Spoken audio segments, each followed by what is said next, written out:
We said before that one of Murphy's laws was before you do anything, you have to do something else first. And before you achieve maximum productivity, you have to eliminate the time wasters in your life. The time wasters surround you on all sides and tear away at your minutes and hours and hold you back from producing the critical results that are vital to the success in your career. We've been talking, by the way, about eliminating time wasters from the very beginning. In a way, we've told you about two laws. One is called the law of the excluded alternative, which says that whenever you do one thing, you cannot simultaneously do another. So if you start to work on something that's more important to you, you cannot work on things that are less important. There's another law. It's called the law of forced efficiency. And again, it says when you have a burning desire to produce or perform in a particular area, and you focus all of your time, attention, and energy in that area, that alone will cause you to avoid and ignore and get away from the critical time wasters. So what we started with were the starting points of great success. And the first is clarity. Clarity. Clarity. What are you trying to do? How are you trying to do it? What are you trying to do? How are you trying to do it? Clarity is the number one word in time management, and it runs through everything you do. And it leads us to not only clarity with regard to goals and objectives, but it leads us to clarity with regard to priorities. The 80-20 rule. What are the 20% of the things that you do that account for 80% of your results? And the more you can focus single-mindedly on those, the more likely it is that you're going to be able to avoid the time wasters. Now, the second key to avoiding time wasters is decision. Decision with regard to the areas of concentration. What are the one or two things that you're going to do that make all the difference? You see, you can never do everything there is to do, so you have to think, and you can only do the one or two things that make all the difference in the world. And that's decision with regard to concentration. And the more clear your decisions and the more you concentrate, the easier it is for you to eliminate time wasters. Point number 3 is that you and I and everybody are surrounded by time wasters. In fact, most people are time wasters. Most people, by their very nature, because they're not as focused as you and I are, have a tendency to waste time. They socialize, they talk, they drink coffee, they drop in. They phone us on the telephone, they have recurring crises, they have problems, they have an excess of meetings and a whole lot of other things. So remember that most people waste time. Your job is to break away from others and be known to the critical people in your business as the person who doesn't waste time. Here's one of the great rules, is when you work, work all the time you work. Work all the time you work. Work all the time you work. This is one of the great rules of life. From the time that you come in, remember, your job is not to read papers, make phone calls, socialize, drop off your laundry, pick up your groceries, or get your dry cleaning done. Your job is to work all the time you work. If you're going to work 8 hours, by gum, you work 8 solid hours and just work, work, work. And I promise you this, everybody that counts knows who the workers are, and everybody knows who the non-workers are. All right, looking at all the studies, we have found that there are several major time wasters in the world of work. And let's take them one at a time. From the most relevant, we'll talk about the basic 7. The first of the major time wasters is the telephone. The telephone seems to have an insistence with its ringing that causes us to be distracted over and over again. So here are some keys with regard to using the telephone. I'll just give them to you quickly. Key number 1 is have your calls held. Rather than responding to the telephone every time it rings, have your calls held. A second thing is to have your calls screened. If it is not important for you to talk to that person or there's no value to it, don't take the phone call. Don't allow your curiosity to overwhelm you. Number 3 is look upon the telephone as a business tool, not a social tool. You and I are conditioned from infancy, and especially from our teenage years, to think of the telephone as a social tool. We think that's how we communicate with our friends. The fact is that when you get into the business world, it's a business tool, which means get on and off it fast. Make it a business tool. When somebody phones, say, hello, how are you? And if they go into a conversation, say, what can I do for you? How can I help you? And get the conversation straight down to business as fast as possible. Now, here's another thing. When you're phoning somebody else, always have an agenda. Take a couple of seconds to write out what you're going to talk to the person about. And when you call them up, say, I'd like to talk to you about 3 things. And tell them what the agenda is. And when you discuss the 3 things, keep notes. We say the power is on the side of the person with the best notes. So keep notes on the conversation, and when you're finished with them, say, I know you're busy, I'll let you go.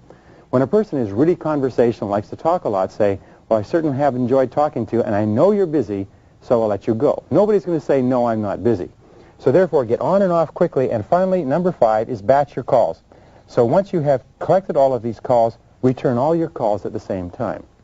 There are very few calls that are so important that you can't put them off till later. Now, the second key source of interruptions is visitors. We'll put the number 4 up here. Number 5 is visitors. Drop-in visitors, people who visit you either inside or outside the company without warning, and there are ways to take care of the visitors. Number 1 way to take care of the visitors, when somebody drops in and says, have you got a minute? What you say is no. And what you do say is very simply this, is say, no, I'm really busy right now. Could I talk to you a little bit later? Just be really polite, but pull the plug on a drop-in visitor as quickly as you possibly can. When somebody comes into your office, here's a quick key. Stand up. If you stand up, it's very hard for another person to sit down. It's almost impossible, in fact. So you stand up and you say, I'm really under the gun right now. I'm trying to finish a couple of things, and could I talk to you a little bit later? What will happen is the person will stand up for a couple of minutes. They'll be a little bit uncomfortable, and then they'll leave. Now, a second thing that people do is that they put a do not disturb sign on their office handle. They get one from a hotel the next time they're in a hotel, and they put it on the outside so they can get themselves an hour or 2 hours of quiet time during the day. A third thing that you can do is when a visitor comes in is walk the visitor to the door. Say, well, one more thing before you go. And get up and take the visitor and walk them to the door. Something that people often do, by the way, is they say, hey, have I shown you something? And they say, something I wanted to show you. And you get up and you take them by the arm, and you take them outside of your office to show them something, and you say, I know you're busy. I'll let you get back to work. I'm in a hurry, too, and get back to work. So dealing with the drop-in visitor is absolutely essential. Standing up is one of the great keys. If you stand up quickly when somebody comes in, they're unlikely to stay there for very long. The 6th major source of interruptions is meetings. Now, here's a couple of points with regard to meetings. First of all, meetings are absolutely essential in business. They are a business tool. They're an absolutely essential way of sharing information, solving problems, doing joint problem solving, and so on. Also team building. However, an excess of meetings indicates malorganization. What does that mean? It means that nobody is really sure what they're supposed to be doing, and there's probably too many people. So meetings are a great waste of time. The average person spends about 3 to 5 years of their life in meetings, and about 50 to 70% of that time is wasted. So how do you cut down on the amount of time that you waste in meetings? Here's the keys that have been discovered over and over again. First of all, don't go. If you can possibly get out of a meeting, don't go to it. Say, is it necessary for me to be at this meeting? Now, if you're holding a meeting, here's a critical point. Take the number of people who will be attending, multiply their hourly wage by the number of people to work out the cost of that meeting. If you have 10 people who are earning $25 an hour each, you have a meeting that costs $250 an hour. If somebody came to you and said, could I spend $250, what would you say? You'd say, wait a minute, what's the reason for this meeting? What's the purpose? Why are we going to spend $250? And you need to know the purpose of every meeting. So therefore, once you've determined the purpose of the meeting, be sure that you have an agenda. If you are not organizing the meeting, make sure that somebody else who is organizing has an agenda. The 4th thing that you can do to make meetings more effective is to have start and stop time and stay on schedule. If the meeting is supposed to go from 8:30 to 9:30, make sure it goes from 8:30 to 9:30. Assume the latecomer is not coming. Don't wait for anybody. Just plunge right into the meeting. F is start with the most important items first on the agenda. Start with the most important items and deal with them first, so that if the meeting runs out of time, you've at least covered the major things. G is leave as soon as possible.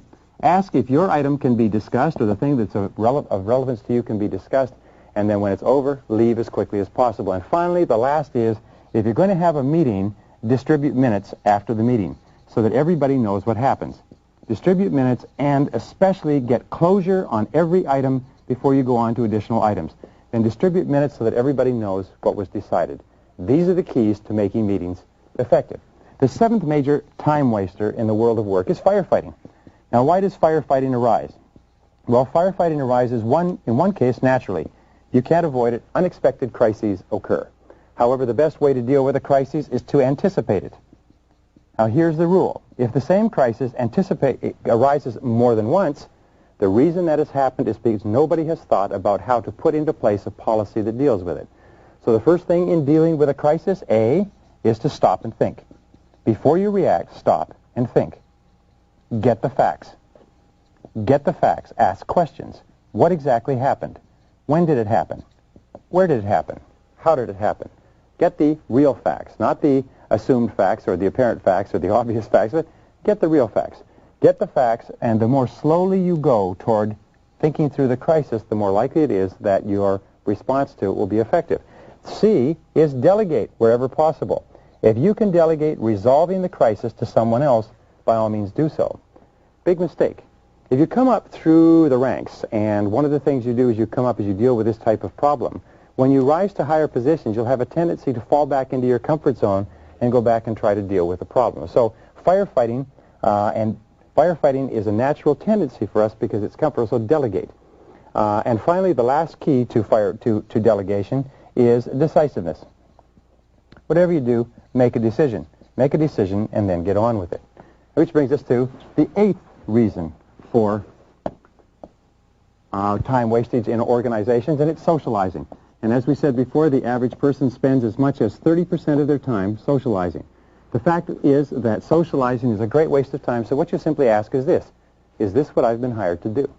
Not only is this what I've been hired to do, would I pay someone else to do what I'm doing? And remember, work all the time you work. Treat the working environment like a business environment and get away from socializing. Save your socializing for after-work activities. Number 9 is indecision. Indecision is almost invariably caused by either ignorance or fear.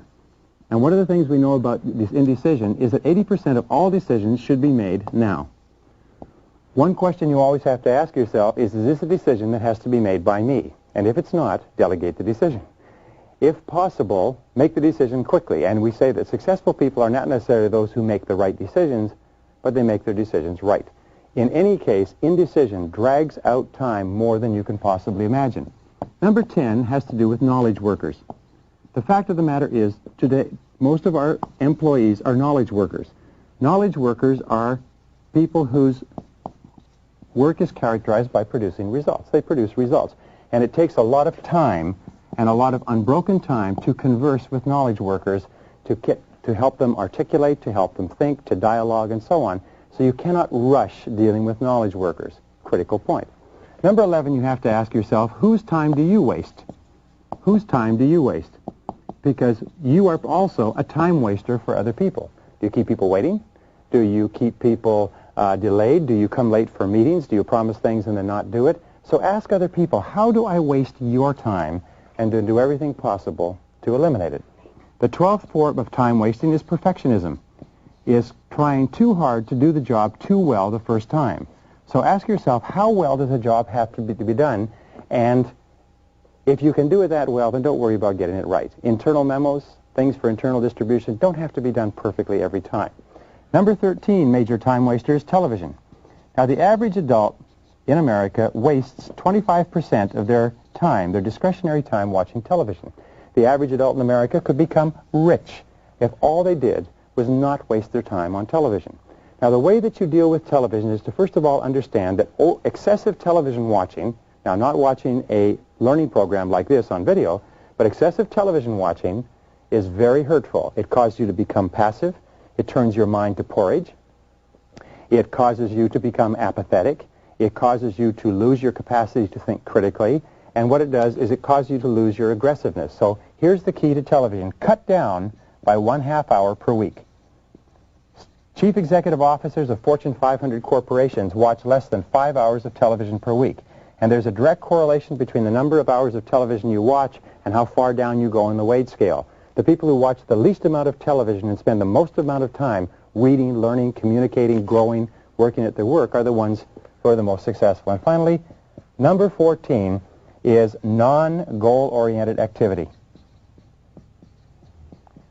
The key to eliminating the time wasters and the interrupters is very simple, is do not do anything that does not move you toward the accomplishment of goals that are important to you. Every single time an activity comes up, you have to ask yourself, is this moving me in the direction that I want to go? Is this helping me achieve a goal that's important to me? And if it's not, just say no.